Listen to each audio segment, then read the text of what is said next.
Hello दोस्तों, ये है मेरे प्यारे एडेनियम। मैं अपनी छत पर हूँ अभी, जहाँ पर मैंने अभी सारे एडेनियम्स यहीं पर अरेंज कर रखे हैं और बहुत ज़्यादा कलेक्शन नहीं है मेरे पास, थोड़े से एडेनियम हैं। कोशिश करता हूँ इनको अच्छे से मैनेज करने की। थोड़ा ज़्यादा स्पेस मुझे चाहिए जहाँ पर मैं थोड़े ज़्यादा एडेनियम्स को ग्रो कर सकूँ, इनको लगा सकूँ अच्छे से। क्योंकि अभी एक्चुअली क्या होता है ना, जब आप रेंट पर रहते हैं तो आपके पास लिमिटेड स्पेस होता है, उसी में आपको सारा काम करना है, उसी में प्लांट्स लगाने हैं, उसी में दूसरे काम करने हैं।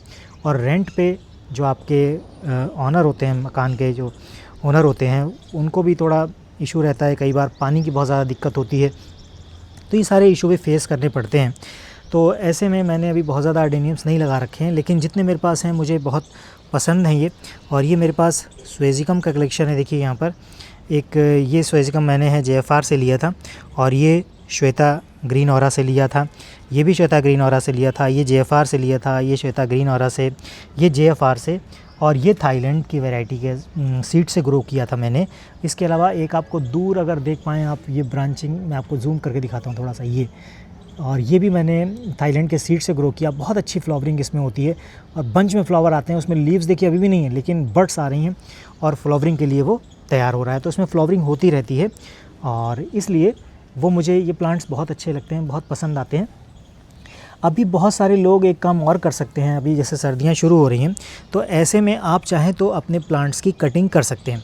जैसे अरेबिकम है, अरेबिकम को तो काटना मैं पसंद नहीं करता और मेरे ख्याल से नहीं काटना चाहिए, क्योंकि जो उसका जो ब्यूटी, नेचुरल ब्यूटी होती है, वो मतलब ख़त्म हो जाती है। तो आपको क्या करना है, आपके पास ओबेसम है तो उनको आप कट सकते हैं, उसको आप पूर्ण कर सकते हैं। जैसे ये प्लांट्स है मेरे पास, इनमें बड़ी लंबी लंबी ब्रांचेज़ हो गई हैं। अभी मैं इसको इस संडे को मैं इन सारी ब्रांचेज़ को यहाँ से कट कर दूँगा। जितनी भी लंबी ब्रांचेज़ हैं उन सबको कट कर दूँगा, ताकि अच्छी ग्रोथ ले सकेंगे। अपने जो सीज़न आएगा फरवरी मार्च में ब्रांचिंग हो जाएगी और फ्लावरिंग फिर अच्छी देना शुरू कर देंगे, इसलिए मैं इनको कट करने वाला हूँ। अगर आप लोग चाहें तो आप भी अपने जो प्लांट्स हैं उनको कट कर सकते हैं। इससे दो फ़ायदे होंगे, एक तो आपके फरवरी और मार्च में इनमें ब्रांचिंग अच्छी हो जाएगी, जिससे कि सीज़न पर फ्लावरिंग बड़ी अच्छी होगी। दूसरा क्या हो सकता है, दूसरा ये होगा कि आपका प्लांट रॉट होने का ख़तरा थोड़ा कम हो जाएगा। जो ब्रांच रॉट होती हैं वो फिर ब्रांच आपकी रॉट नहीं होंगी। तो ये थोड़ा सा काम आपने कर लेना चाहिए। दूसरा, बहुत सारे दोस्त हैं मेरे या जो यूट्यूब मेरे सब्सक्राइबर हैं, मेरी फैमिली के जो मेंबर हैं, वो सारे एक क्वेश्चन पूछते हैं, बहुत सारे लोग पूछते हैं जिनमें से कि सॉइल मीडिया में क्या इस्तेमाल करता हूँ फ्लावरिंग के लिए, अच्छी फ्लावरिंग जब होती है। तो इसमें 2-3 चीज़ें हैं, बहुत ज़्यादा मैटर करती हैं। अगर आप एडेनियम्स ग्रो करते हैं तो कुछ चीज़ें आपको ध्यान रखनी चाहिए। सबसे पहली बात तो ये है कि जो नेचर है वो बहुत साथ देता है ऐसे में फ्लावरिंग के लिए, क्योंकि आपको उस एनवायरनमेंट में होना चाहिए जहाँ का मौसम इनके लिए सूटेबल हो। बहुत ज़्यादा ठंड ना हो, बहुत ज़्यादा गर्मी ना हो, अच्छी धूप इन प्लांट्स को मिलती है तो बहुत अच्छी फ्लावरिंग ये करते हैं। अब जैसे मान लीजिए उत्तर भारत का एरिया है, वहाँ पर सर्दियाँ बहुत ज़्यादा होती हैं, तो ऐसे में एडेनियम्स ख़राब हो जाते हैं, एडेनियम्स ख़राब होने का ख़तरा रहता है। लेकिन फिर भी फ्लावरिंग अच्छी करते हैं जब गर्मियाँ होती हैं तो, लेकिन सर्दियों में उनके ख़राब होने का ख़तरा या रॉट होने का ख़तरा बढ़ जाता है। तो ठंड में थोड़ी ज़्यादा केयर करनी पड़ती है, कोहरे से बचाना पड़ता है, ठंडी हवाएँ चलती हैं उनसे बचाना पड़ता है, तब जाके ये एडेनियम आपके सर्वाइव कर पाते हैं। ठीक ऐसे ही जो पहाड़ी क्षेत्र हैं जहाँ पर बहुत ज़्यादा ठंडी पड़ती है, बर्फ़ गिरती है, वहाँ पर इनके लिए सर्वाइव करना काफ़ी मुश्किल होता है। सर्दियों में ये रॉट हो जाते हैं, ख़त्म हो जाते हैं, तो इसलिए फ्लावरिंग भी वहाँ पर कम होती है। दूसरी बात करते हैं हम सॉइल मीडिया की। तो सॉइल मीडिया जो है वो सिंपल सा सॉइल मीडिया आपने रखना चाहिए मेरे ख़्याल से। आप चाहें तो इसमें बहुत सारी चीज़ें मिला सकते हैं फ्लावरिंग के लिए। बोन मील का इस्तेमाल लोग बहुत करते हैं, चाहे तो आप वो डाल सकते हैं। हालांकि मैं बहुत कम इस्तेमाल करता हूं। मैंने पिछले कई सालों से, जब शुरुआत एडेनियम की थी, तब मैंने बोन मील का इस्तेमाल किया था। लेकिन जैसे जैसे एडेनियम्स मेरे पास ज़्यादा हो गए, थोड़ा मैनेज करना मुश्किल हो जाता है, तो इसलिए बोन मील मैं इसमें इस्तेमाल नहीं करता हूं। और इसमें मैं सिंपल सा कॉम्बिनेशन रखता हूँ। एक मेरे पास इसमें रहता है जो सैंड रहती है, रिवर सैंड रहती है, एक और सैंड जो थोड़ी मोटी सैंड रहती है, वो बहुत अच्छी होती है। जब नहीं मिलती है तो मैं थोड़ी हल्की सैंड भी ले लेता हूँ, अदरवाइज़ मोटी सैंड इसमें रहती है। और उसके अलावा मैं इसमें वर्मी कंपोस्ट यूज़ करता हूँ। साथ ही जो मेरे बड़े प्लांट हैं जितने भी, उनमें मैं कोको चिप्स इस्तेमाल करता हूँ।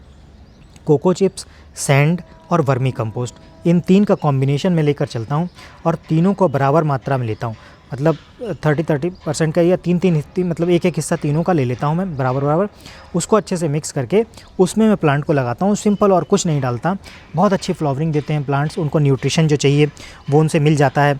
और यहाँ पर जब से मैं शिफ्ट हुआ हूँ तो यहाँ का इन्वायरमेंट इतना अच्छा है कि यहाँ फ्लावरिंग ऑटोमेटिकली बढ़ जाती है। साथ ही एक चीज़ और मायने करती है, वो है प्लांट का डीएनए। अगर आपका प्लांट का जो मदर प्लांट है जिससे आपने ग्रो किया, वो मदर प्लांट उसका अच्छा है, जिसमें फ्लावरिंग बहुत अच्छी होती है, तो आपके प्लांट में भी फ्लावरिंग अच्छी होगी। बस उसको अगर आपने न्यूट्रिशन दे दिया उतना, उसको एनवायरनमेंट वैसा दे दिया, तो बहुत अच्छी फ्लावरिंग होने वाली है।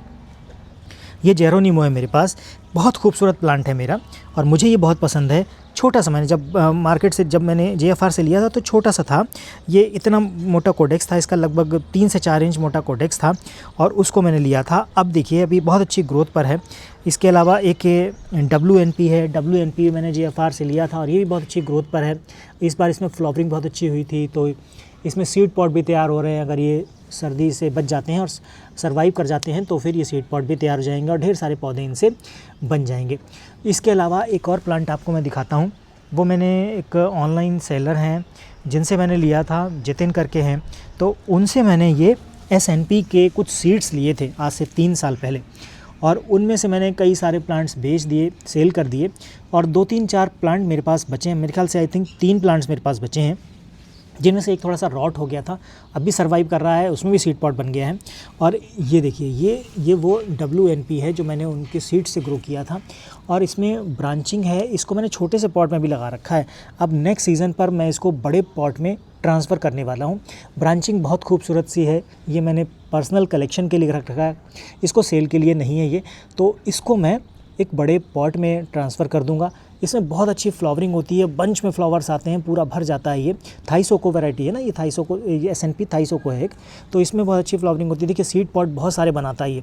जितने फ्लावर्स मैं इसमें ट्राई करता हूँ, जहाँ पर भी मैं हैंड पॉलिनेट कर देता हूँ, वहीं पर इसमें सीड पॉट तैयार हो जाता है। लेकिन अब चूँकि बहुत ज़्यादा छोटा सा प्लांट है, बहुत ज़्यादा नहीं बियर कर सकता है, मैंने 4 बार ट्राई किया था, तो देखिए सारे इसमें सीड पॉट बन गए हैं।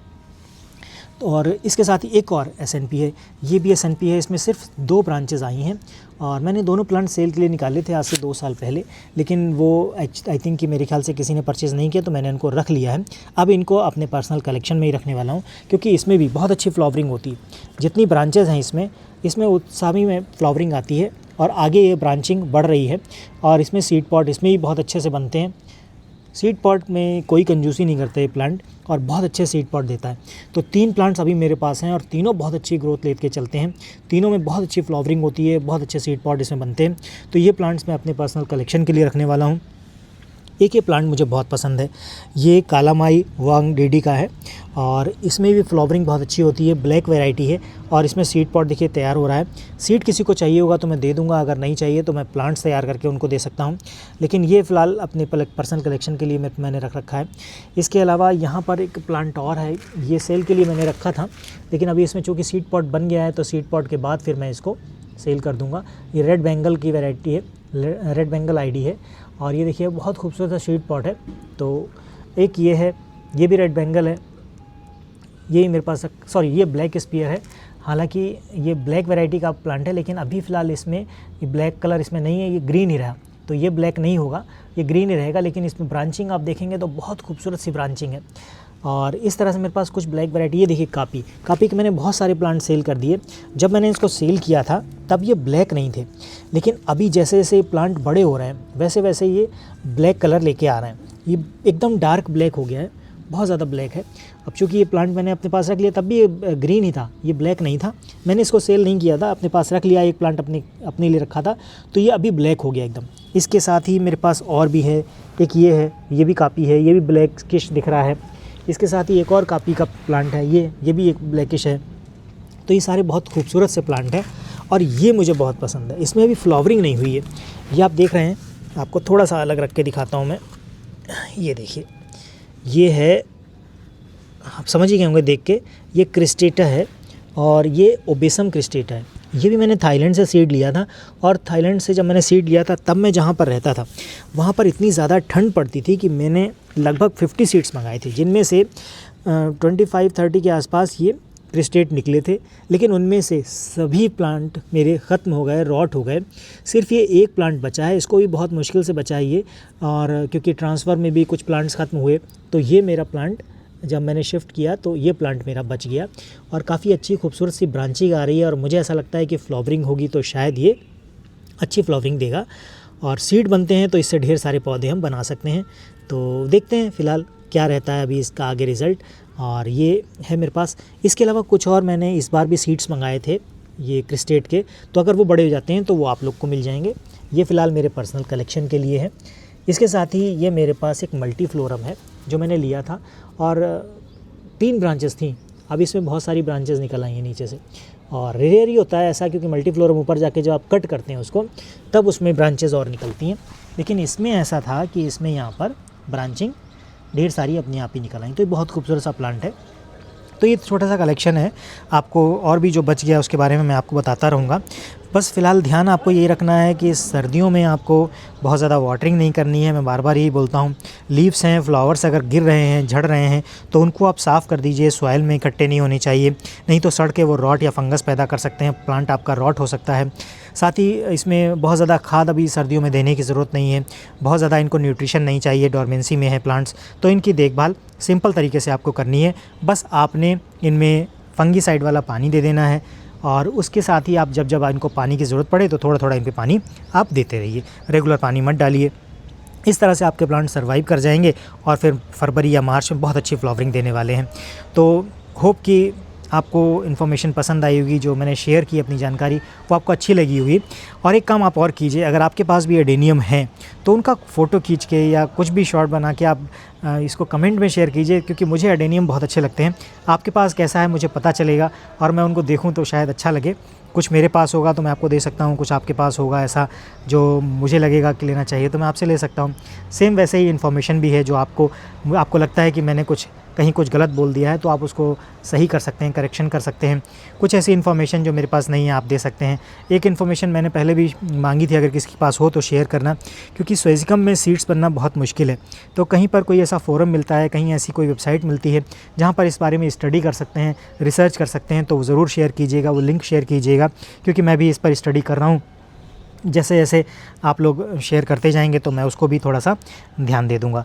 तो होप कि वीडियो थोड़ा सा लंबा हो गया है, और आज के वीडियो में मिलते हैं नेक्स्ट वीडियो में। तब तक के लिए बाय बाय।